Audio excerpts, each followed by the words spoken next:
Ya, halo pemirsa, debat perdana Pilkada Jakarta akan digelar Minggu besok. Ketiga paslon gubernur dan wakil gubernur yang ikut berkontestasi mulai bersiap hadapi debat. Saya Herjino Syaputra. Anda menyaksikan Sindo Sore. Pemirsa, antusiasme masyarakat untuk berwisata ke lokasi HUT TNI di Monas hingga sore ini masih terus berlanjut. Masyarakat berbondong-bondong menuju lokasi dengan transportasi umum, salah satunya KRL.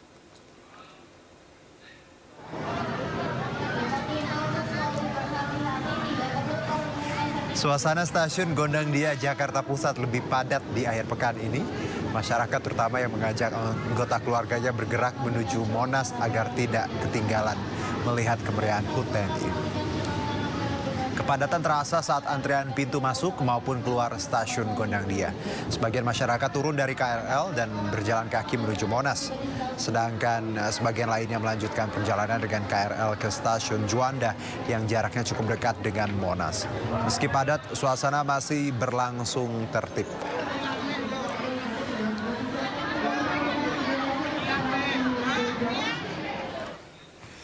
Ya, puncak perayaan hari ulang tahun ke-79 Tentara Nasional Indonesia digelar di lapangan Silang Monas, Jakarta. Presiden Joko Widodo tiba di lapangan Silang Monas didampingi istri Iriana Joko Widodo saat menuju tribun upacara. Jokowi turut didampingi Wakil Presiden Ma'ruf Amin, Menteri Pertahanan yang juga Presiden terpilih Prabowo Subianto, dan Wakil Presiden terpilih Gibran Rakabuming Raka. Tema HUT TNI tahun ini adalah TNI bersama rakyat siap mengawal suksesi kepemimpinan nasional untuk Indonesia maju. Presiden Jokowi menjadi inspektur upacara, sementara yang menjadi komandan upacara adalah Danjen Kopassus Mayor Jenderal TNI Yon Afriandi.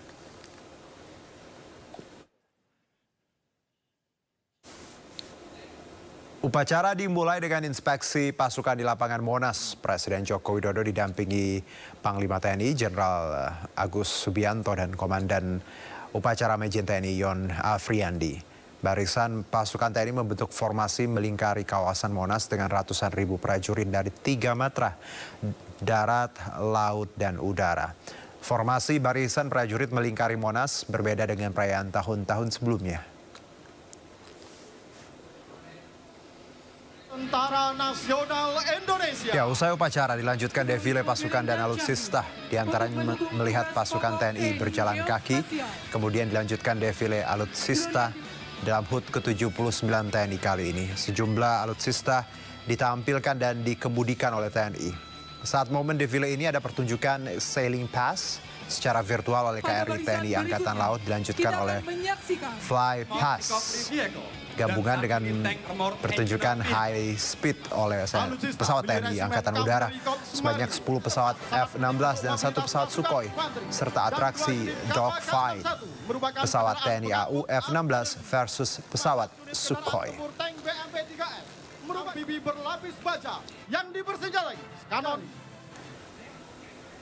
Perayaan HUT TNI ke-79 tidak hanya disambut seluruh prajurit TNI, tapi juga masyarakat umum. Warga di sekitar Jakarta hadir langsung ke Monas untuk menyaksikan penampilan defile pasukan dan alutsista pasukan TNI. Ya, antusias masyarakat terlihat sejak pagi di kawasan Monas. Masyarakat dibuat terpukau dengan atraksi pasukan dari 3 matra, mulai dari free pass, fly pass, hingga simulasi anti teror yang menegangkan. Selain itu, masyarakat juga disuguhkan pertunjukan musik, Matra Fair, hingga jajaran alutsista TNI. Ini sebenarnya pertama kali juga ya kita ke sini dari Bekasi ya. Ini seru sih, seru. Ini keren-keren alutsistanya kita yang kita punya gitu. Bagus sih, aku apalagi yang tadi yang pesawatnya benar-benar suaranya bagus banget tuh pokoknya. Ya, ada yang menarik dari puncak perayaan HUT TNI ke-79 di mana Presiden Jokowi hadir tidak hanya didampingi Ibu Negara Iriana, tapi juga cucu pertamanya Jan Etes Sri Narendra. Presiden Jokowi tiba di arena peringatan HUT TNI ditemani sang cucu Jan Etes Jan Etes sendiri mengenakan setelan jas senada dengan Presiden Jokowi. Tampak mengenakan tas punggung yang biru berlambangkan Superman khas anak-anak. Saat parade pasukan TNI, sesekali Presiden Jokowi menjelaskan kepada cucu pertamanya tersebut. Jan Etes yang juga merupakan anak dari Wapres terpilih Gibran Rakabuming Raka nampak menikmati rangkaian peringatan HUT ke-79. Ya, dalam perayaan HUT TNI ke-79, Presiden RI Joko Widodo memberi pesan agar TNI tetap menjaga netralitas dan menjaga keamanan saat transisi ke pemerintahan akhir Oktober mendatang. Ke depan kita akan menghadapi 2 event besar di 20 Oktober ini. Transisi kepemimpinan nasional, pelantikan Presiden dan Wakil Presiden terpilih. Kemudian di bulan November akan ada pilkada serentak kepala daerah yang akan diadakan di 508 kabupaten dan kota dan 37 provinsi. Sehingga saya minta jaga betul stabilitas, dukung penuh transisi pemerintahan, pastikan proses transisi berjalan dengan baik dan lancar. Jangan sampai ada riak yang berpotensi mengganggu keamanan negara. Dukung penuh penyelenggaraan pilkada, jaga netralitas, jaga situasi agar tetap kondusif. Ya, dan untuk mengetahui suasana terkini dari rangkaian peringatan HUT TNI ke-79, kita terhubung dengan rekan Camar Henda yang saat ini berada di kawasan Monas, Jakarta Pusat, dan juga Brigadir Tres Lindah yang juga melaporkan situasi lalu lintas di sekitar kawasan Tamrin, Jakarta Pusat. Kita ke Camar terlebih dahulu. Selamat sore Camar, silakan bagaimana suasana Monas sore ini, silakan.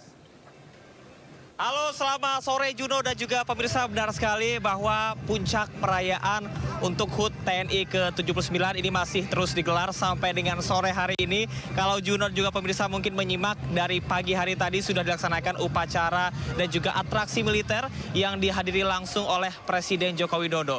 Yang saya rasakan di sini ambience yang begitu biasa dari masyarakat, dan yang paling penting adalah bagaimana sesuai dengan tema dari HUT TNI kali ini, yakni bersama dengan rakyat siap mengawal suksesi kepemimpinan menuju Indonesia maju ke depannya. Dan sampai dengan saat ini kami terus memantau, memang masih banyak masyarakat yang terus berdiam diri di Monas, dan juga beberapa memang mereka datang dari sejumlah wilayah yang ada di Jabodetabek.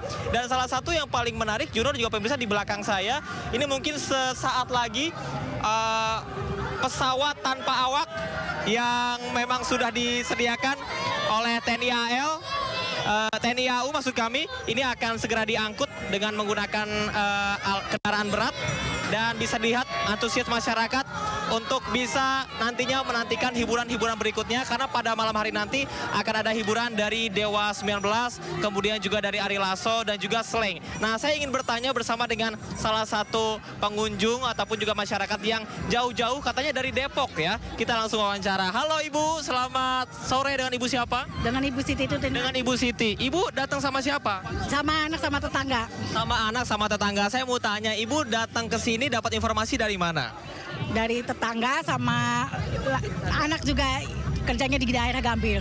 Oke. Ibu melihat TNI saat ini berulang tahun ke-79 ya, sama dengan usia Indonesia saat ini.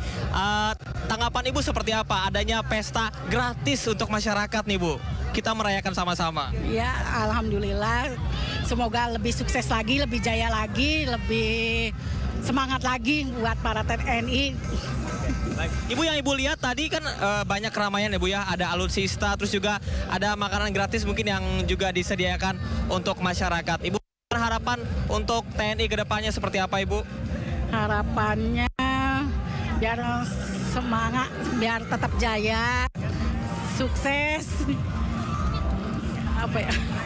Tapi Ibu happy ya Bu ya, Ibu senang ya dengan hiburan gratis ini ya Bu ya? Happy. Oke, baik. Juno, saya akan coba untuk berbincang kembali bersama mungkin dengan anak-anak ya. Ini mereka karena salah satu yang paling ramai juga dan juga paling semangat nih. Ada yang mau ngobrol? Oke, namanya siapa? Dea. Dea dari mana? Ranca Bungur. Ranca Bungur. Dea datang sama siapa? sama ibu, ayah, sama temen juga. Oke, sama keluarga. Keluarganya mana? Ada nggak? Ada ya? Oke, nggak apa-apa. Dea, kakak mau tanya, seneng nggak tadi lihat ada kendaraan-kendaraan tentara gitu? Apa yang Dea rasakan tadi? Sedang cuman kesedak-sedak gitulah sama ramainya. Oh, sama-sama ramenya ya. Emang kamu dari jam berapa di sini? Pagi. Dari pagi? Dari pagi sudah di sini? Wah, tepuk tangan dong buat Dea. Semangat sekali.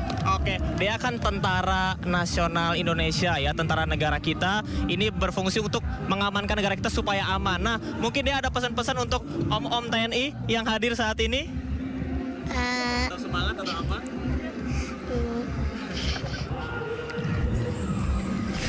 Oke, nggak apa-apa, malu-malu Dea. Terima kasih Dea ya.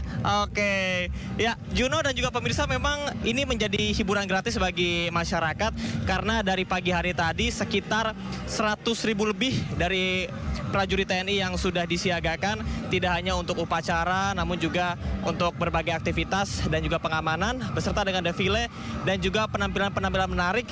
Dan kita juga lihat bersama bahwa kekuatan 3 matra baik TNI AU, AL dan juga AD ini turut membersamai aktivitas pada hari ini. Tidak hanya aktivitas dari pagi hari yang sudah dilakukan secara militer yang dihadiri oleh Presiden Joko Widodo, namun pada malam hari nanti juga keseruan akan terus berlanjut. Nantinya akan ada slang, kemudian juga Ari Lasso beserta dengan artis-artis lainnya yang akan siap untuk menghibur seluruh masyarakat yang hadir di Silang Monas. Sementara untuk situasi dan kondisi di luar, kami memantau memang agak sedikit macet karena antusias yang luar biasa dari masyarakat, sehingga bagi Anda yang lewat di kawasan ini, terutama di Jalan Medan Merdeka Barat dan Selatan, untuk bisa tetap bersiaga dan juga memilih jalan alternatif lain. Sementara demikian, Juno. Baik, terima kasih. Camar langsung dari kawasan Monas yang memang sudah ramai sejak tadi pagi hingga sore ini pun, dan bahkan diperkirakan nanti sampai malam saat pesta musik berlangsung. Dan selanjutnya kita akan bergeser sedikit dari Monas, kita coba ke kawasan Tamrin. Ada rekan kami Brigadir Treslinda di sana. Brigadir Treslinda, bagaimana sore ini di kawasan Tamrin? Silakan.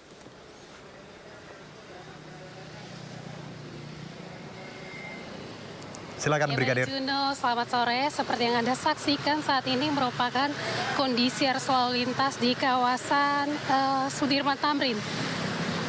Pemirsa, kepadatan lalu lintas ke arah Monas ini terus terjadi dari pagi hari hingga saat ini. Dan dapat kita saksikan memang antusias masyarakat untuk menyaksikan ulang tahun Tentara Nasional Republik Indonesia pada tahun ini cukup padat, sehingga ini juga mengakibatkan kepadatan kendaraan ke arah Monas ini masih terus terjadi dari pagi hari hingga saat ini. Untuk itu bagi pengguna jalan yang memang tidak berkepentingan ke arah Monas, kami harapkan Anda dapat mencari jalur alternatif lainnya. Kemudian memang adapun acara ini akan berlanjut hingga malam hari nanti, adanya pesta rakyat bersama TNI. Kami harapkan juga bagi para pengguna jalan, khususnya bagi masyarakat yang akan menonton acara dimaksud dapat menggunakan transportasi umum. Hal ini untuk mencegah terjadinya kepadatan kendaraan ke arah Monas dan juga kemacetan yang panjang. Kami harapkan Anda dapat mengikuti, maksud kami dapat menggunakan transportasi umum, sehingga hal ini juga membantu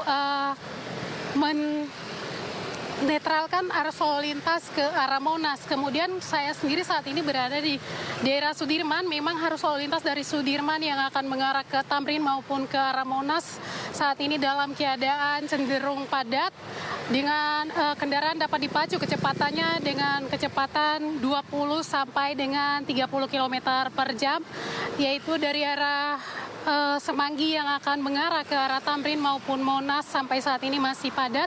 Dan untuk arus lalu lintas di arah sebaliknya, yaitu dari arah Monas ataupun Tamrin yang akan mengarah ke arah Semanggi, dalam keadaan ramai lancar dengan dominasi kendaraan pribadi baik roda 2 maupun roda 4. Kami harapkan Anda dapat mengikuti arahan serta petunjuk petugas kami yang berada di lapangan, hal ini untuk mengatur jalannya arus lalu lintas. Kemudian pemirsa, Anda tertib di jalan, ini membantu menyelamatkan nyawa Anda juga dari korban kecelakaan lalu lintas, kemudian fatalitas korban laka lantas. Tertib di jalan menyelamatkan jiwa bagi diri Anda sendiri maupun orang lain yang menggunakan jalan raya. Tentunya kami harapkan Anda untuk selalu mematuhi rambu lalu lintas serta marka jalan yang ada. Dan untuk mengupdate informasi-informasi seputar arus lalu lintas terkini, kami siap melayani Anda di 15169 ataupun melalui SMS center kami di 9119. Juno, kembali ke Anda di studio, silakan. Baik, Brigadir Treslinda, tadi bagus sekali pesannya ketika Anda berhati-hati, tata tertib diikuti selama di jalan, itu juga tidak hanya menyelamatkan jiwa Anda, tapi menyelamatkan jiwa orang yang ada di sekitar Anda. Terima kasih Brigadir Treslinda dari kawasan Tamrin Sudirman, Jakarta Pusat, dan juga rekan Camar Henda dari kawasan Monas. Selamat bertugas kembali. Terima kasih. Sementara itu pemirsa, pada puncak perayaan HUT ke-79 TNI di Jakarta, atraksi pertempuran udara antar pesawat tempur atau dogfight juga dipertunjukkan. Atraksi pertempuran pesawat merupakan demonstrasi kemampuan TNI yang akan ditampilkan saat peringatan HUT ke-79. Atraksi dogfight menggunakan pesawat tempur F-16 dan Sukhoi dan ditutup dengan bomb burst dengan sejumlah pesawat tempur yang banyak dan ditutup dengan high speed pass atau manuver terbang dengan kecepatan tinggi.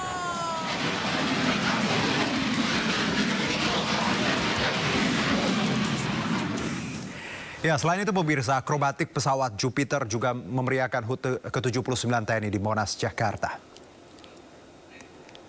Jupiter Aerobatic Team adalah salah satu tim aerobatik milik TNI Angkatan Udara dalam bentuk skadron khusus di bawah Skadron Pendidikan 102. Tim aerobatik ini menggunakan nama Jupiter sebagai call sign para instruktur terbang TNI AU. Dari semua anggota Jupiter ini merupakan instruktur terbang.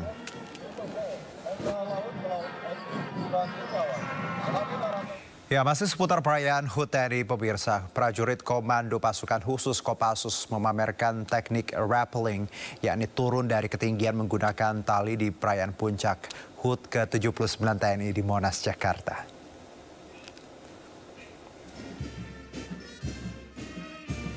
Ketika musuh atau sasaran dapat terlihat dari atas, dengan rasa percaya diri, prajurit Tentara Nasional Indonesia dapat melaksanakan teknik head-on dengan aman.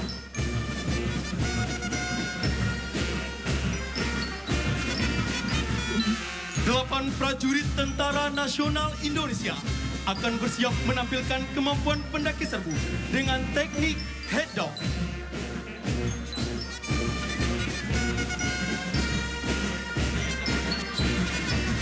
Kita layangkan pandangan ke atas menara Monumen Nasional Indonesia dan nampak di Videotron.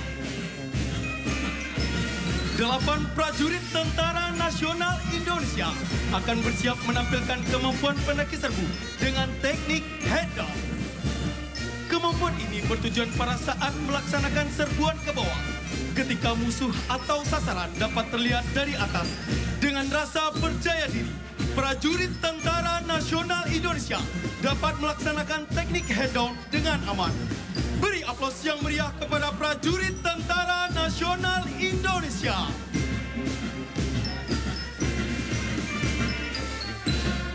Selamat pagi Indonesia. Selamat datang kami ucapkan kepada yang terhormat Bapak Presiden Republik Indonesia, tamu undangan dan seluruh Menjaga kedaulatan negara merupakan salah satu tugas dari Tentara Nasional Indonesia, terutama di wilayah perbatasan.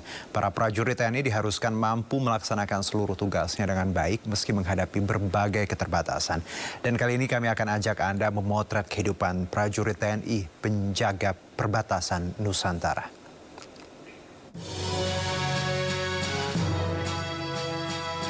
Natuna merupakan salah satu kabupaten yang terletak di Provinsi Kepulauan Riau. Pulau paling utara di Indonesia ini berbatasan langsung dengan Laut Cina Selatan yang masih diperebutkan sejumlah negara hingga menimbulkan konflik.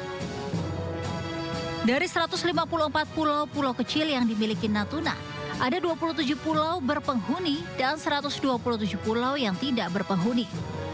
Bahkan jarak Natuna ke Vietnam 1.000 km lebih dekat daripada ke Jakarta. Untuk menjaga kedaulatan negara, pemerintah menempatkan anggota TNI di daerah perbatasan, termasuk TNI AD. Kehidupan prajurit TNI di pulau terluar ini tentunya berbeda dengan prajurit yang berada di kota besar. Adalah Sertu Marafli Zulfikar, anggota Kodim 0318 Natuna. Di rumah dinas berukuran 6x6 meter ini, dia tinggal bersama keluarganya. Sebelum berangkat tugas, anggota TNI asal Sumatera ini tak lupa menghidangkan teh untuk sang istri.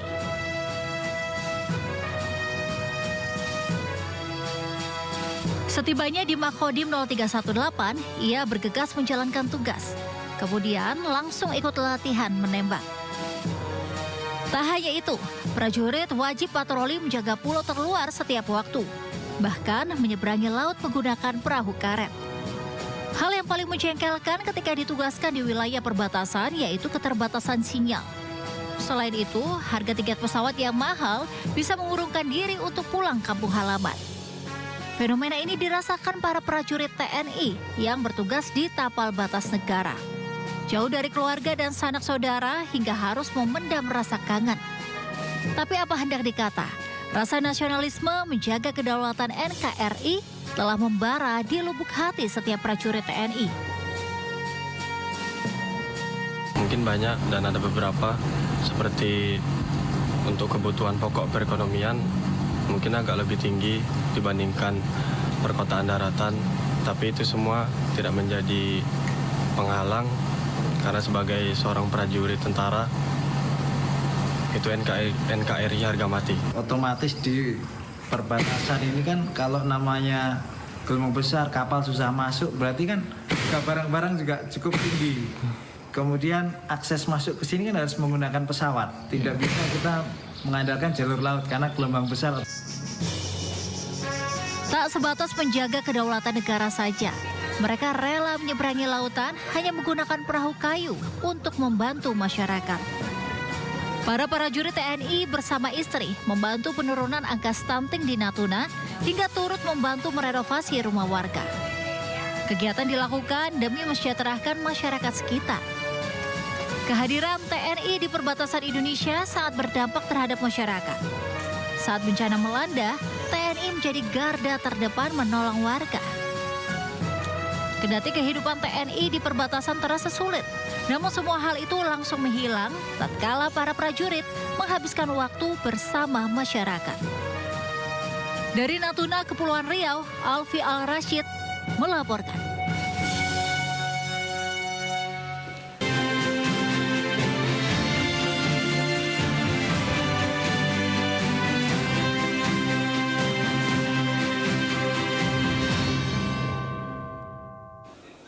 Kembali bersama kami, pemirsa. Calon Gubernur DKI Jakarta nomor urut 1 Ridwan Kamil menghadiri pelantikan pimpinan DPRD Jakarta. Momen ini bertepatan dengan ulang tahun Ridwan Kamil yang ke-53 tahun. Dan pada kesempatan ini juga Ridwan Kamil diberikan kejutan kue ulang tahun.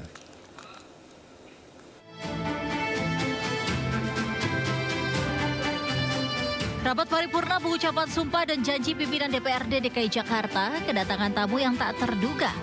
Terlihat pasangan calon gubernur Jakarta nomor urut 1 Ridwan Kamil dan Suswono tampak hadir di lokasi ruang rapat paripurna DPRD DKI Jakarta, Jakarta Pusat. RK mengenakan kemeja putih yang dilapisi jas hitam duduk bersebelahan dengan Riza Patria. Kehadiran Ridwan Kamil ini bukan merupakan undangan dari sekretariat DPRD, melainkan dari pimpinan DPRD yang akan dilantik. Bertepatan dengan ulang tahun yang ke-53 tahun, Ridwan Kamil diberikan kejutan berupa kue ulang tahun yang bertuliskan Happy Birthday Kang Emil. Kejutan ini diberikan oleh rekan-rekan media yang setia meliput kegiatan Ridwan Kamil. Harapan debat pertama boleh kan? Banget ya. Ini nggak apa-apa. Pak, persiapan dekat? Kagok, ini buat teman-teman aja ya. Buat teman-teman. Peristiwanya nggak keren banget. Persiapan debat dong, Bang. Persiapan debat. Udah mantap, udah latihan. Dalam rapat paripurna ini, seluruh pimpinan DPRD Jakarta dilantik dan diambil sumpah, dipimpin oleh Ketua Sementara DPRD DKI, Ahmad Yani, juga mengumumkan susunan pimpinan dan struktur fraksi DPRD DKI periode 2024-2029. Dari Jakarta, Indra Setiabudi, M. Zulkarnain melaporkan. Ya, Cawagup Jakarta nomor urut 3 Rano Karno mendatangi kampung Bandan Ancol, Jakarta Utara untuk menyerap aspirasi warga. Sementara itu jelang debat perdana Pilkada, Rano Karno mengaku sudah siap.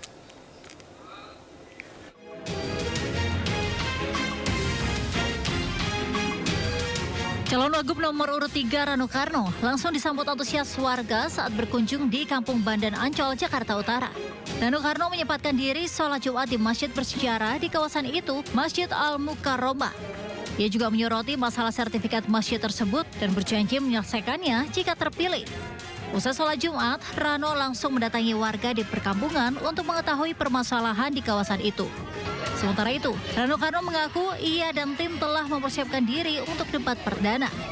Ia mengatakan bahwa debat bukan perkara menang atau kalah. Bahkan ia mengaku tidak mempersiapkan strategi khusus. Ia hanya akan menggunakan pengalamannya di Pilkada Banten sebagai bekal menghadapi debat Pilkada Jakarta. Enggak, kita mah santai debat. Saya udah 4-5 kali debat, udah biasa buat saya debat.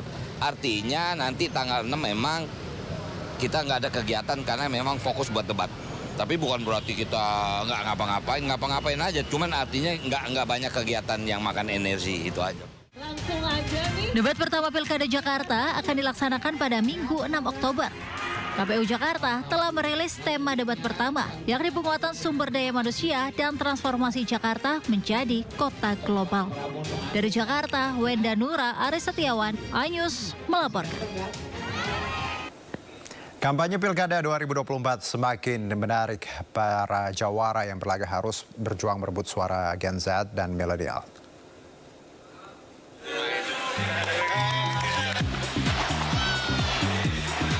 Hari ini Calon Gubernur nomor urut 3 Pramono Anung kerap membagikan kegiatan sehari-harinya di medsos. Tidak hanya itu, Pramono juga kerap membagikan pesan-pesan bagi Gen Z.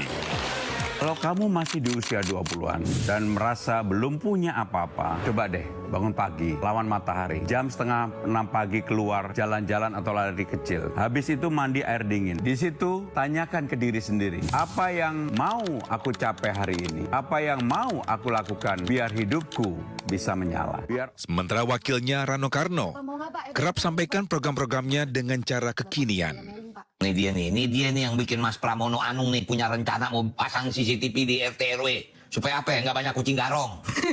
Iya, makanya kita mau pasang CCTV di tiap RT RW.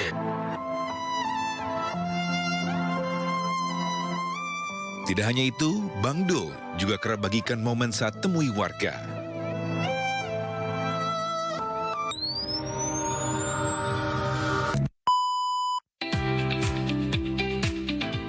Sementara lawannya calon gubernur nomor urut 1 Ridwan Kamil juga kerap bagikan kegiatan kampanyenya. Video yang ditampilkan di medsosnya juga menggunakan gaya kekinian. Hari kita pergi ke kanan ini, ada copet dipukulin di Ciawi. Ada jauh-jauh datang ke sini untuk nonton Sanggar Opet Pelestari Budaya Betawi. Tak lupa RK bagi pantun setiap bertemu dengan warga. Momen ini pun dibagikan di media sosial miliknya.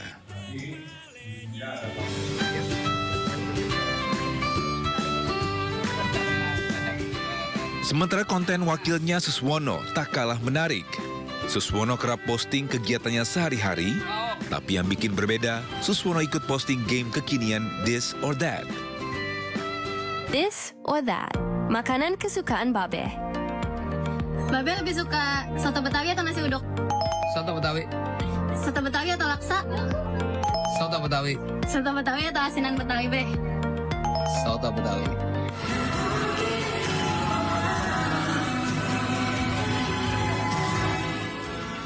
Sementara calon gubernur dan wakil gubernur nomor urut 2 masih kurang aktif di media sosial. Namun pendukungnya cukup aktif bagikan momen Dharma Pongrekun turun lapangan. Adu kampanye di media sosial menjadi salah satu poin penting. Ketiga paslon yang berlaga bersaing untuk merebut suara Gen Z dan milenial. Saat ini 58% Gen Z masih memilih pasangan Ridwan Kamil Suswono dalam Pilkada Jakarta. Hanya 3,1% memilih pasangan nomor urut 2, sementara 17,5% Gen Z memilih Pramono Anung Rano Karno. Tidak jauh berbeda, 52% generasi milenial memilih Ridwan Kamil Suswono. Sementara suara untuk Dharma Pongrekun Kunwardana hanya 5,6%. Dukungan milenial untuk Pramono Anung Rano Karno terus bertambah, kini mencapai 30,2%. Saat ini pemilih Jakarta didominasi oleh Gen Z dan milenial. Jumlah pemilih Gen Z dan milenial mencapai 51% dari total pemilih Jakarta. Para jawara yang berlaga pun harus putar otak untuk bisa merangkul generasi yang akan menjadi masa depan Jakarta. Tim Liputan iNews melaporkan. Ya, debat perdana Pilkada Jakarta akan digelar pada Minggu besok 6 Oktober 2024. Ketiga paslon gubernur dan wakil gubernur yang ikut berkontestasi mulai bersiap menghadapi debat perdana.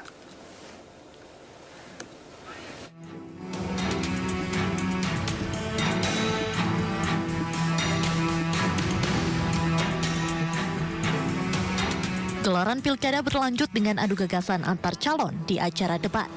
Debat Pilkada Jakarta akan digelar pada 6 Oktober 2024. Debat akan diikuti oleh ketiga calon gubernur dan wakil gubernur Jakarta, yakni Ridwan Kamil Suswono, Dharma Pongrekun Kunwardana, serta pasangan Pramono Anung Rano Karno. Ketiganya pun telah bersiap untuk adu program mereka dalam penguatan SDM dan transformasi Jakarta. Juru bicara pasangan Ridwan Kamil Suswono atau Rido, Anggi Yudhistia menyampaikan Ridwan Kamil dan Suswono sudah siap untuk menghadapi debat yang akan dilaksanakan pada hari Minggu mendatang. Dan pasti hari ini kita siap banget untuk debat nanti karena kita langsung terjun ke masyarakat dan kita mendengar aspirasi masyarakat untuk kita mempersiapkan debat nanti hari Minggu. Sementara Ketua Tim Sukses Calon Gubernur dan Wakil Gubernur Jakarta nomor urut 3, Pramono Rano Lishartono alias Cak Lontong memastikan jagoannya tak akan menyerang pribadi saat debat perdana Pilgub Jakarta. Ia mengatakan Pramono Anung dan Rano Karno ingin fokus pada gagasan. Jadi dalam konteks ini sebenarnya tidak ada sedikit pun pikiran atau mungkin strategi atau apapun itu yang mengarah pada saling menyerang, apalagi secara pribadi, individu. Saya kira itu akan jauh dari itu, tapi kita lebih ke hal-hal yang memang bersifat gagasan, adu program, visi misi dan sebagainya. Jadi kita bisa menjamin ya, meyakinkan bahwa hal yang dikhawatirkan seperti tadi disebutkan, insya Allah tidak akan terjadi. Dan itu kalau toh kita tidak tahu ya, kalau toh mungkin itu terjadi, kita pastikan bahwa itu bukan kita. Debat perdana Pilkada Jakarta 2024 akan digelar pada hari Minggu 6 Oktober 2024. Tema debat pertama adalah penguatan sumber daya manusia dan transformasi Jakarta. Sejumlah mekanisme debat telah diatur oleh KPU RI, diantaranya debat diikuti pasangan cagup-cawagup secara bersama-sama. Debat dibagi menjadi 6 segmen yang dipandu oleh moderator. 7 panelis akan menghadiri debat cagup-cawagup ini. Debat akan berlangsung selama 150 menit yang terbagi 120 menit untuk debat dan 30 menit untuk jeda iklan.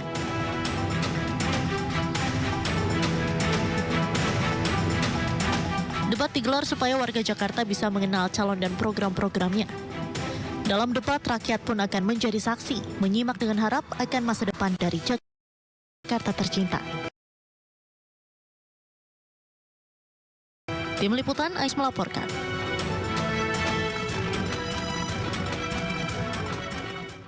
Ya, pemirsa, KPU DKI akan gelar debat perdana Pilgub di JI Expo Kemayoran besok. Tema debat juga akan mengangkat penguatan SDM dan transformasi Jakarta menjadi kota global. Yang menarik, KPU DKI mengingatkan ketiga paslon agar tidak menggunakan singkatan atau istilah yang kurang familiar atau umum.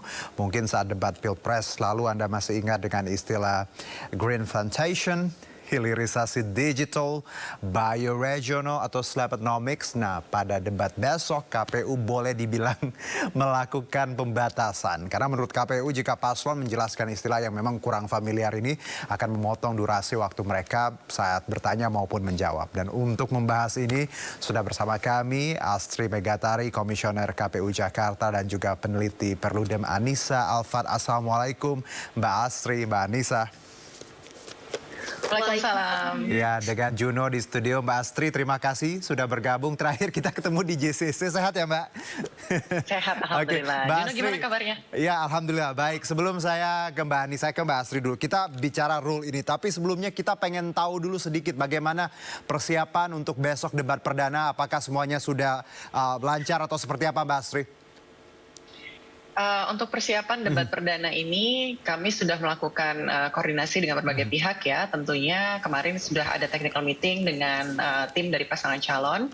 Lalu juga sudah ada beberapa persiapan-persiapan yang kami lakukan seperti koordinasi keamanan dengan pihak kepolisian, Dinas Perhubungan dan juga Satpol PP. Nah, hari ini memang kami akan rencananya melakukan gladi resik ya. Setelah seluruh persiapan misalnya staging dan produksi selesai dilakukan supaya kita tahu run-through-nya seperti apa nanti kira-kira ketika pelaksanaan debat. Baik, dan akan ada 150 menit kira-kira seperti itu ya Mbak Esti ya, 2 jam lebih sedikit itu ya? Ya, betul. Oke, Mbak Sri, kalau kita lihat juga tadi di introduction disebutkan bahwa ada satu, mungkin bukan peraturan, tapi hal-hal yang diingatkan oleh KPU untuk ketiga paslon tidak menggunakan istilah yang kurang familiar. Nah, ini kalau kita lihat, boleh dielaborasi nggak, Mbak Sri? Ini kenapa ada alasan ataupun mungkin warning untuk ini, dan apa tujuannya sebenarnya, Mbak Sri? Oke, jadi saya akan cerita sedikit ya latar belakang mengenai bagaimana kemudian kita merumuskan format dan juga tema debat. Untuk merumuskan format dan tema debat ini, sebelumnya KPU DKI sudah melakukan beberapa FGD dengan mengundang akademisi, kemudian profesional dan juga tokoh masyarakat. Lalu kemudian kita membentuk sebuah tim perumus. Nah, tim perumus inilah yang mendesain format acara dan juga termasuk menyusun bagaimana materinya. Dalam rumusan tim perumus tersebut dibahas juga nih, misalnya segmen 1 nanti seperti apa, timingnya seperti apa, segmen 2 seperti apa dan sebagainya. Termasuk ketika segmen tanya jawab di segmen keempat dan segmen kelima, itu ada satu hal yang di notes oleh para tim perumus supaya nanti karena waktunya sangat sempit ya. Jadi untuk mengajukan pertanyaan ini 1 menit, kemudian nanti untuk menjawabnya itu 2 menit, lalu untuk memberikan respon itu 1 menit juga masing-masing calon. Sehingga dengan adanya waktu yang terbatas itu kemudian dipertimbangkan jika misalnya nanti ada istilah-istilah yang kurang familiar atau singkatan-singkatan yang mungkin memang tidak umum ya diketahui orang banyak, itu harus dijelaskan. Nah, ketika nantinya menjelaskan, tentunya waktu yang 1 menit itu kan akan kepotong ya untuk penjelasan itu. Nah, itu yang kemudian kami lakukan bukan pembatasan ya, himbauan saja kepada para tim pasangan calon. Jika memang nanti di pertanyaan tersebut ingin menggunakan istilah-istilah tersebut, harap juga menjelaskan. Jadi supaya audiensnya juga supaya bisa mengikuti juga gitu.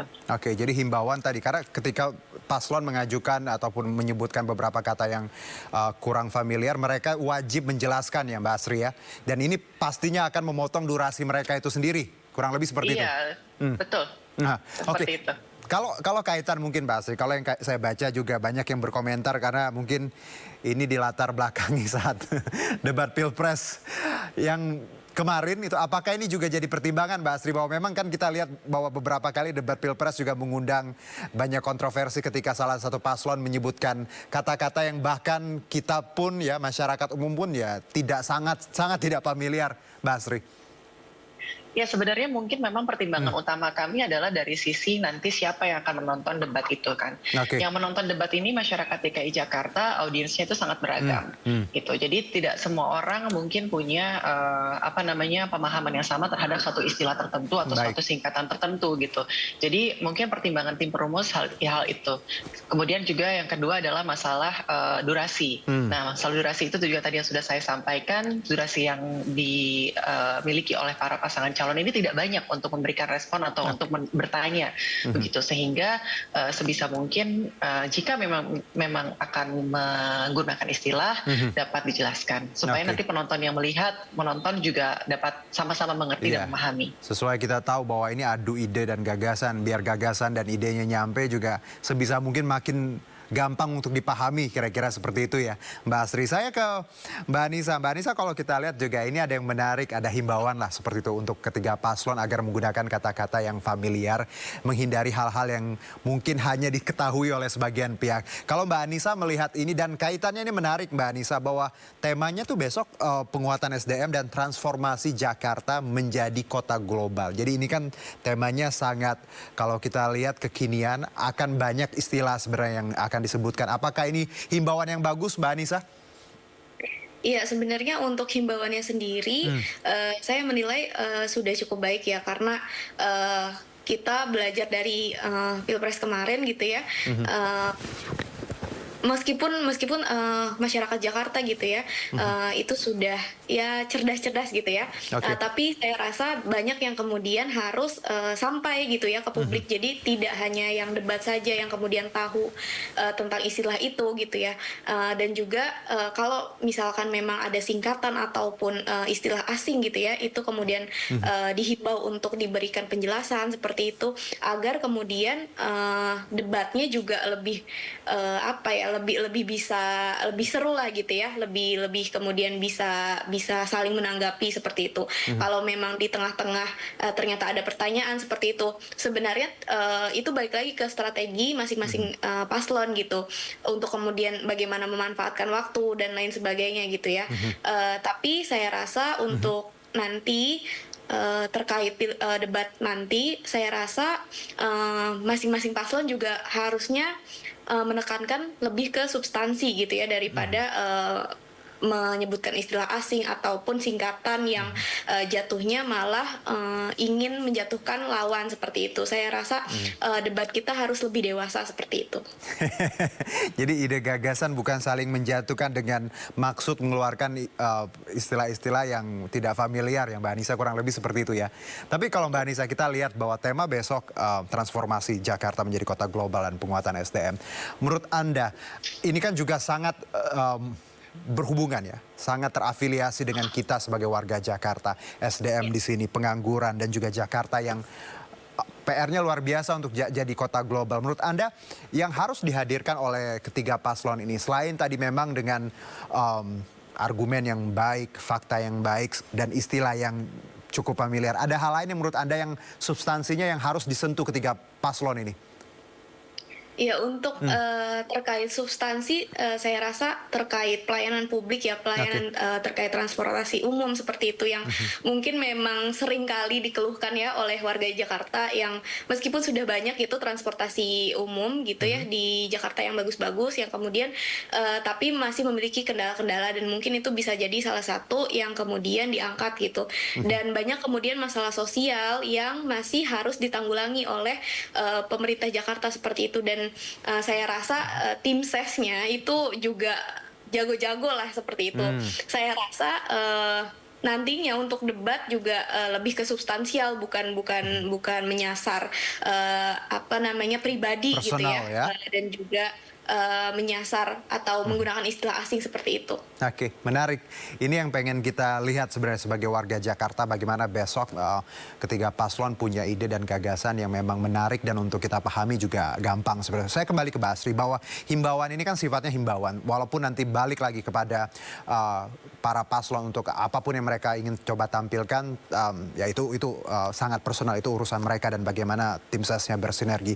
Di luar itu Mbak Asri, selain himbauan, ada hal lain yang menurut Anda yang juga disampaikan untuk ketiga paslon agar mereka juga tadi mengikuti aturan dan kita memegang prinsip sama rata biar tidak ada salah satu yang dianggap diuntungkan, Mbak Asri?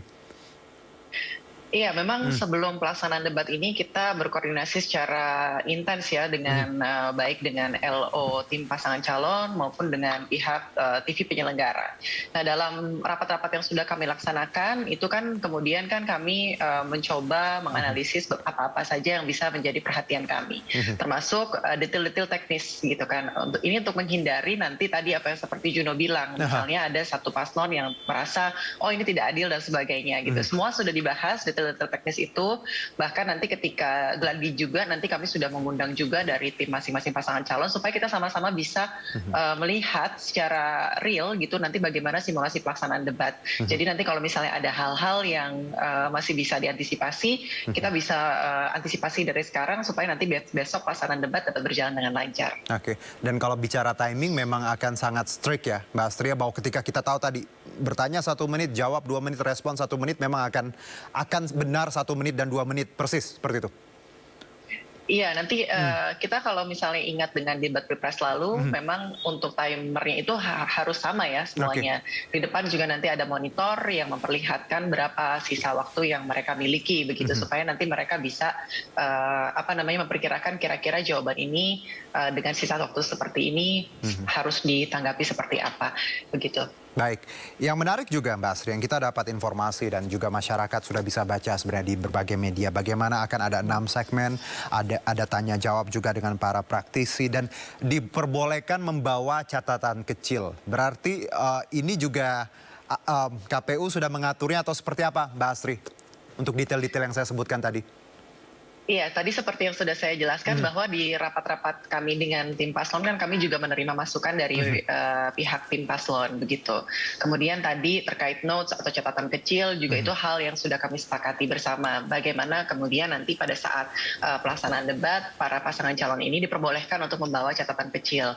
Karena memang hal yang dibahas dalam debat ini kan cukup banyak ya. Betul. Saya yakin mungkin memang kalau kita istilahnya kita pidato atau kita kasih sambutan pun kan kadang-kadang kita ke atas tuh bawa catatan kecil gitu supaya nanti pointers-pointersnya itu bisa tersampaikan semua. Jadi hal itu yang memang sudah kami sepakati bersama dengan para tim pasangan calon, bentuknya notes catatan kecil, bukan bentuknya buku yang bisa dibaca dan seterusnya. Jadi memang itu murni sifatnya untuk mendukung supaya nanti pada saat para paslon ini menjawab ataupun nanti memberikan tanggapan, ini semuanya dapat berjalan secara smooth dan lancar. Oke, saya ke Mbak Anissa langsung Mbak. Ketika kita lihat ada beberapa poin bagaimana beberapa segmen juga ada tanya jawab dengan praktisi, panelis seperti itu dan catatan kecil. Mbak Anissa melihat ini bagaimana? Ada insight atau tanggapan terkait ini atau ada hal-hal lain yang ingin Anda sampaikan Mbak Anissa? Iya, kalau terkait notes seperti itu saya rasa tidak apa-apa gitu ya, karena mungkin nanti dari paslon hendak mencatat data-data seperti itu, karena kalau misalkan kita bicara tentang data-data ya, perlu data yang akurat yang kemudian disampaikan ke publik agar tidak menghasilkan disinformasi. Jadi kalau misalkan kita melihat debat-debat yang sebelumnya gitu ya, itu kemudian data-datanya nanti ada tim cek fakta seperti itu, jangan sampai paslon ini kemudian menghadirkan data-data yang salah seperti itu. Jadi menurut saya ketika paslon diberikan notes gitu ya, itu menurut saya tidak apa-apa dan ya malah bagus ya. Diharapkan nanti data-datanya bukan data-data yang salah seperti itu. Oke, itu yang penting bahwa boleh membawa notes asal datanya memang valid ya, fact based seperti itu. Satu mungkin ke Mbak Astri, bahwa kita lihat semuanya dalam persiapan, ini debat perdana, ada 3 kali debat tentunya perbaikan terus kita lakukan oleh KPU DKI dan juga hal yang paling baik, yang terbaik yang ingin kita sajikan untuk warga Jakarta. Apa himbauan KPU DKI sendiri terkait besok, apa yang ingin Anda sampaikan Mbak Astri untuk konstituen di Jakarta? Baik, pelaksanaan debat publik ini memang merupakan adalah bentuk kampanye yang bisa dilakukan para pasangan calon sepanjang masa kampanye. Jadi debat ini tujuannya adalah supaya masyarakat bisa memahami dan mendalami bagaimana kemudian visi, misi, serta program yang dimiliki oleh pasangan calon. Kita memang sadari bahwa permasalahan di DKI Jakarta tidak akan tuntas dibahas dalam 3 kali debat. Namun dalam debat-debat yang akan kami hadirkan ini, semoga isu-isu yang krusial, yang penting, yang yang perlu ditindaklanjuti oleh para gubernur dan wakil gubernur nantinya, ini bisa terjawab dalam debat.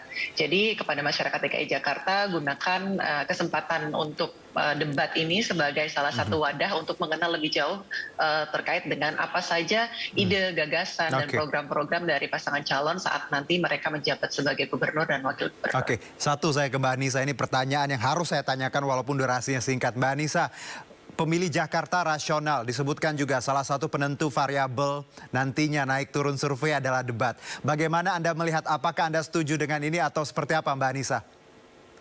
Iya, itu tadi ya saya sebutkan sebelumnya bahwa pemilih di Jakarta yang memang pemilih rasional yang mana makanya nanti saat kampanye saya rasa paslon itu membawa gagasannya dan juga program visi misi dan bukan hal-hal yang sifatnya teknis ataupun menjatuhkan lawan seperti itu ya. Jadi saya harap bahwa nanti debatnya lebih substansial seperti itu. Amin. Baik, kita doakan semoga semua lancar dan besok yang nonton juga makin paham ya. Dan terima kasih untuk KPU DKI yang sudah mempersiapkan semuanya. Sukses Mbak Astri untuk besok, sehat-sehat, lancar untuk semua jajaran komisaris dan komisioner dan everyone. Terima kasih juga Mbak Anissa. Kita doakan semoga Pilkada DKI berjalan dengan lancar dan damai. Saya Herjunio Syaputra, terima kasih.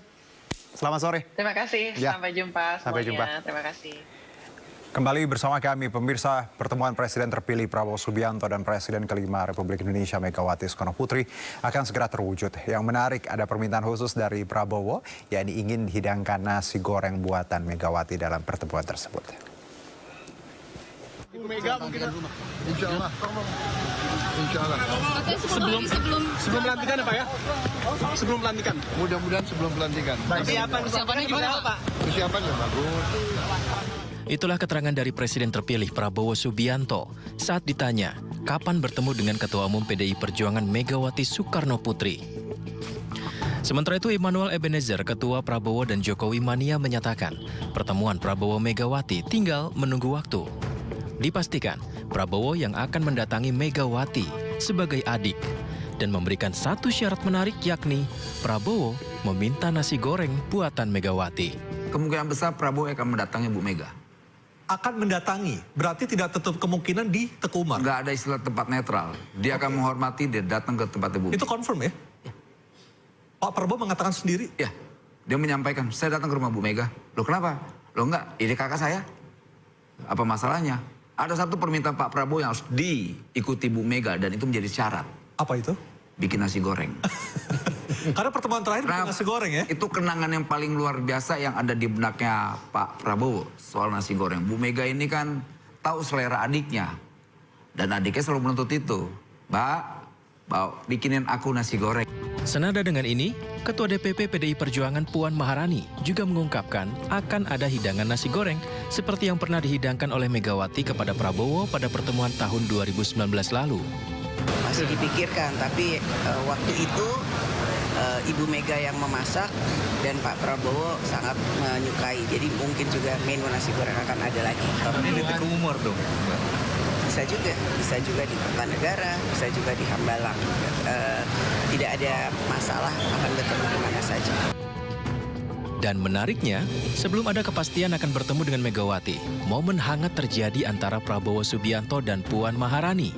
Dalam unggahan akun Instagram yang beredar di media sosial, lihatlah bagaimana Prabowo nampak enggan pergi menggunakan mobil sebelum Puan meninggalkan gedung DPR RI. Apalagi begitu tahu Puan akan berjalan kaki. Prabowo meminta Puan pergi dulu menggunakan mobil tersebut. Apakah ini menjadi sinyal kuat? Hubungan antara Presiden terpilih Prabowo Subianto dan PDI Perjuangan semakin erat.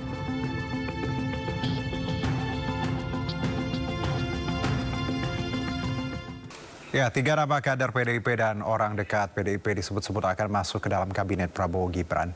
Sementara para kader PDIP mengaku belum ada pembicaraan internal terkait hal itu dan masih menunggu titah Ketua Umum Megawati Soekarno Putri.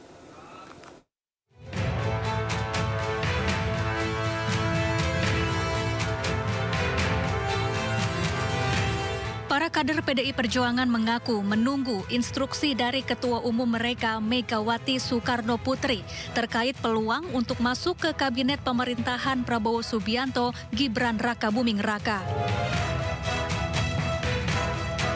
Ketua DPP PDIP Said Abdullah menyebut belum ada pembicaraan internal terkait hal itu. Seluruh kader masih menunggu instruksi dari sang Ketua Umum.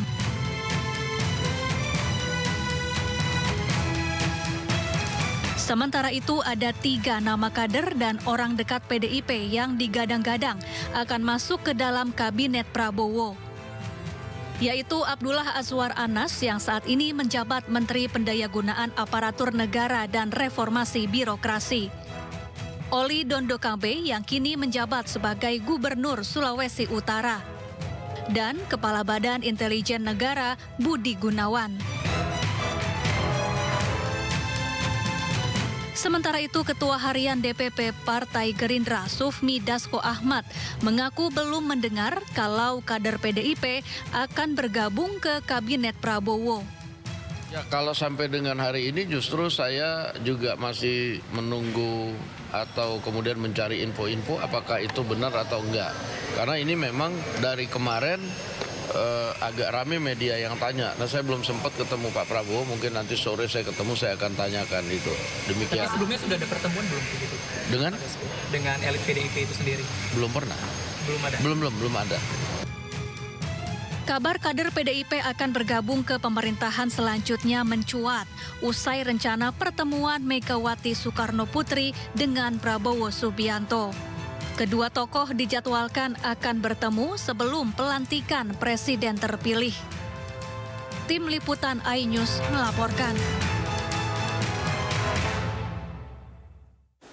Ya, Dewan Perwakilan Rakyat berencana menambah jumlah komisi di DPR RI. Namun demikian menurut Wakil Ketua DPR RI, hal tersebut masih menunggu pengumuman nomenklatur kementerian di pemerintahan Prabowo Gibran.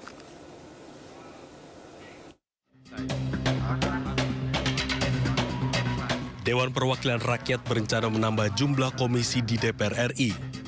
Namun menurut Wakil Ketua DPR RI dari fraksi PKB, Cucun Syamsu Rijal, hal itu baru akan diputuskan setelah ada pengumuman jumlah nomenklatur kementerian di pemerintahan Prabowo Gibran. Terkait penambahan nomenklatur kementerian, itu akan dibicarakan dengan DPR. Makanya kalau sekarang kita tentukan jumlah komisi ini, sementara kementerian lembaga yang kemarin undang-undangnya sudah disahkan juga di periode yang lama, nanti kita bongkar pasang merubah lagi ini tambahan komisi atau mitra komisi dari kementerian di bawah pemerintahan Pak Prabowo. Lebih baik kita menunggu hasil dari sudah keluarnya nomenklatur ini. Ya, kita belum tahu pasti. Yang pasti dengar-dengar tanggal 10, paling lambat tanggal 14 sudah bisa disinkronkan dengan AKD yang ada di DPR. Setelah itu, Wakil Ketua DPR dari fraksi Gerindra, Sufmi Dasko Ahmad menyebut pihaknya tengah mempertimbangkan menambah jumlah komisi menjadi 12 atau 13. Justru antara 12 atau 13 itu kan kita sendiri menunggu jumlahnya berapa. Kalau jumlahnya mungkin ada sekitar 5 atau 6, itu cukup satu komisi penambahnya gitu loh kira-kira. Kalau kemudian dia lebih dari itu berarti harus 2 komisi.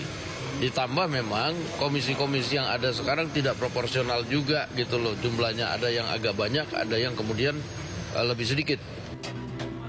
Isu penambahan jumlah komisi mencuat seiring dengan rencana perubahan komposisi kementerian di bawah Presiden terpilih Prabowo Subianto. Prabowo diisukan akan menambah jumlah kementerian, jumlah yang beredar sebanyak 44 kementerian.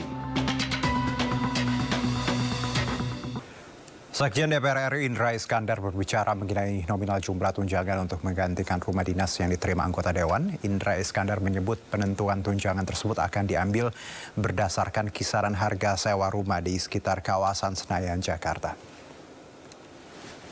Secara ekonomis memang rumah dinas tersebut kalau itu dipertahankan memang banyak sekali biaya pemeliharaan yang harus dikeluarkan untuk sebuah rumah yang layak dihuni gitu ya, karena mengingat usianya.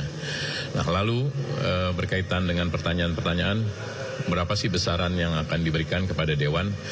Kami dari tim Biro Perencanaan di bawah Deputi Administrasi masih mengidentifikasi besaran-besaran rumah di seputaran Senayan, Semanggi, sampai dengan daerah Kebayoran, bahkan juga di beberapa tempat titik di Jabotabek, itu sebenarnya tingkat idealnya berapa?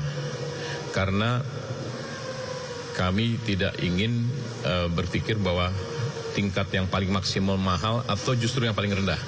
Kita ingin yang paling realistis, rumah hunian yang sangat layak dengan 3 kamar itu rate-nya berapa. Nanti kami bekerja bersama dengan appraisal, kami akan lihat besaran ideal yang akan diberikan kepada Dewan. Jelang kontestasi pemilihan kepala daerah serentak 2024, Partai Perindo di Kabupaten Sidrap, Sulawesi Selatan melakukan konsolidasi pemenangan untuk mendukung pasangan calon bupati dan wakil bupati Sidenreng Rapang, Syaharudin Alrif dan Nur Kana.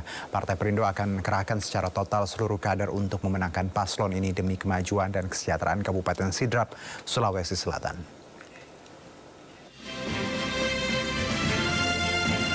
Pengurus DPD Partai Perindo Kabupaten Sidrap, Sulawesi Selatan menggelar konsolidasi pemenangan pasangan calon bupati dan wakil bupati Sidenreng Rapang, Syaharudin Alrif dan Nur Kanaa di posko pemenangan koalisi bersama Sarah Kanaa. Partai yang dipimpin Angela Tanusudibio ini memberikan dukungan penuh untuk pasangan ini karena dianggap mampu memajukan kesejahteraan rakyat serta sesuai dengan visi misi Partai Perindo. Bahwa hari ini tidak berhenti, tetapi harus bergerak terus. Setiap hari harus menyatakan mendapatkan dukungan sampai dengan kemenangan di 27 November 2024. Karena Partai Perindo memiliki basis kultural di Kabupaten Sidrap yang anggota dewannya dan ketuanya dan pengurusnya sudah bekerja untuk masyarakat Sidrap. Partai Perindo akan mengerahkan seluruh strukturnya untuk memenangkan pasangan calon nomor urut 2, Syaharudin Alrif Nur Kanaa, untuk kemajuan dan kesejahteraan Kabupaten Sidrap. Dari Sidrap, Sulawesi Selatan, Erwin Eka Pratama, iNews melaporkan. Kita ke informasi berikutnya. Anggota legislatif terpilih dari Partai Perindo menerima pelatihan penyusunan anggaran pendapatan dan belanja daerah. Pelatihan ini menyiapkan para anggota dewan terpilih di pemilihan legislatif 2024 agar mampu menyusun dan memastikan program-program yang baik untuk masyarakat dan sesuai visi misi partai. Partai yang dipimpin Ketua Umum Angela Tanusudibio menggelar pelatihan penyusunan APBD bagi para kader Partai Perindo yang terpilih pada pemilu legislatif 2024 lalu. Pelatihan ini digelar secara daring dan diikuti 381 anggota legislatif terpilih dari Partai Perindo di seluruh Indonesia. Akan tanamkan kepada seluruh anggota dewan yang terpilih dan sudah dilantik dari Partai Perindo agar bisa menjadi corong kekritisan untuk menguliti APBD daerahnya masing-masing, memastikan bahwa setiap rupiah itu benar-benar efektif digunakan. Ahli e-budgeting Gagat Jiwarno turut dihadirkan guna memberikan pemahaman dan teknis penyusunan anggaran yang baik dan benar. Anggota DPRD tidak hanya sebatas merencanakan APBD tetapi juga harus mampu mengawasi penyusunan anggaran. Secara regulasi ada ketentuan tentang pergeseran anggaran. Nah, pergeseran anggaran itu bukan sembarangan loh Pak. Jadi pergeseran anggaran itu harus ada pemicunya. Jadi pemicunya apa? Tidak bisa digeser sewaktu-waktu. Kalau pemicunya tidak ada ya tidak boleh. Selain dituntut mampu merencanakan APBD 2025 sesuai kebutuhan masyarakat, anggota dewan juga harus memegang amanah dan bisa memberikan dampak positif bagi masyarakat. Dari Jakarta, Hamzah Hasibuan, Muhammad Khairuddin, iNews melaporkan. Kita ke informasi olahraga. Pemirsa, PSSI resmi merilis daftar pemain timnas Indonesia untuk putaran ketiga kualifikasi Piala Dunia 2026 zona Asia melawan Bahrain dan Cina. Total 27 pemain dipanggil termasuk 2 pemain baru naturalisasi, Miss Haliers dan juga Eliano Reinders. Tunduk dan setia. 2 pemain yang baru dinaturalisasi, Miss Hilgers dan Eliano Reinders, masuk dalam daftar 27 pemain yang dirilis PSSI untuk putaran ketiga kualifikasi Piala Dunia 2026 zona Asia. Kehadiran dua pemain baru Hilgers dan Reinders diyakini dapat menambah kedalaman skuad Garuda. Hilgers telah terbukti sebagai pilar pertahanan kuat FC Twente di Eredivisie dan Liga Eropa. Dan Reinders juga diakui sebagai pemain gesit dengan kemampuan dribble bola mumpuni. Sementara back Wolves, Justin Hapner dan Ramadan Samanta absen akibat dibekap cedera. Duel Timnas Indonesia versus Bahrain akan berlangsung 10 Oktober 2024. Pertandingan tersebut bakal dimainkan di Bahrain National Stadium. 5 hari kemudian, skuad Garuda bakal berhadapan dengan Cina. Laga ini bakal digelar di Qingdao Youth Football Stadium.